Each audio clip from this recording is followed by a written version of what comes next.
Find product links below and hundreds more videos on my channel.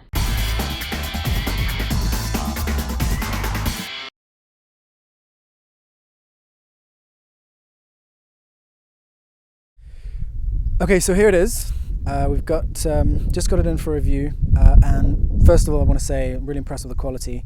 It feels like a very well-made product, even though it's made by a small company here in the UK. I'm going to be comparing it to the Rode NTG2 wind muff, and I'm going to be comparing it to the standard wind muff that came with my microphone.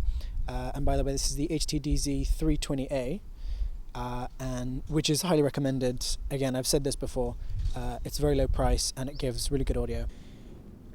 So I asked the manufacturer whether they recommend getting one that fits directly, because they do different ones. They do one that can fit directly onto the microphone or one that fits over the foam wind muff. And he said either's good, but he sent me one of these to fit over my wind muff. And it does fit pretty well. And you should be making a little loop for the excess so it doesn't wiggle about too much. Okay, so here we are. We're going to do a studio test and just, well, more of a control test. So first of all, we've got a fan here. Let's turn it on minimum and just show you how little wind. I mean, you guys know this from if you've ever filmed outside. A tiny bit of wind is it's quite bad. So now we're going to turn it up to max. This is maximum power fan. This is with the wind muff that comes with the microphone, with a sort of, you can still hear that it's coming out pretty bad. There's still wind noise. Okay, so now here it is with the Windcut from Camera Nation, and as you can hear, even though we're going at full blast with wind on this. Okay, so you can still hear the fan. That's what you hear in the background, the little hiss, but it's not distorting the microphone. So you can hear, it's a shotgun noise. If I point it towards this, you can actually hear the fan a little more.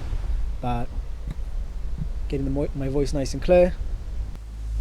Okay, so here we have a Rode NTG2 wind muff, and you can hear that you've still got the same power on the fan, and the result is very similar. Now I'm only just monitoring this now. Well, I did a really quick test before, but this is basically the first proper monitored test. I think they're between 15 and 17 pounds, something like that. So considering that this is, I think, 29, and then other brands go for more than that. So for the price, you're getting a really good quality wind muff.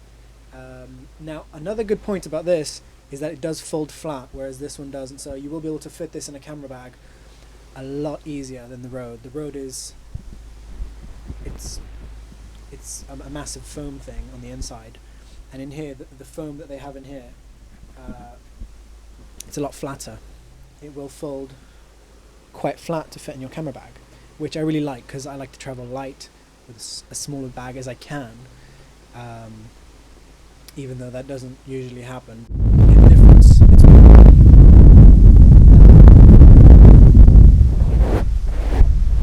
and that, which is still distorting, not quite so much, but you can see at certain points it's really going crazy. So if you don't have one of these foam wind muffs that come with a microphone, or you can buy them really cheap sometimes, but they don't work so great. So here we have it just with the Camera Nation wind muff, and here it is.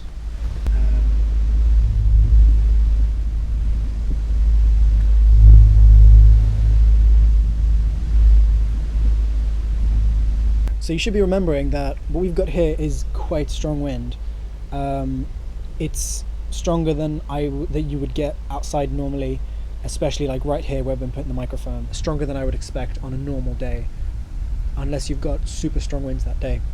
So just one more quick test, and that's just to see whether there's any difference in audio with and without it. Okay, so I'm speaking in the same voice. sort of same volume and stuff, and I don't hear any difference. And just to prove a point, I've turned the fan back on so that you can hear that. Right now the microphone is completely out of the way of the wind. There's no wind happening here, and we can hear the, just because I know a few people will comment and say no, it was distortion. It wasn't. You can hear that even though you can see the wind isn't touching it, and what we're still hearing the fan spinning. So it wasn't distortion, it was the fan spinning. Good, just wanted to clear that up. It's a very important buy if you're going to be filming outside, because you don't want to get to your shoot and find out that you can't record the audio, or you don't want to record the audio and find out that you've lost the entire footage because you didn't have proper audio. So get one of these, absolute must buy really.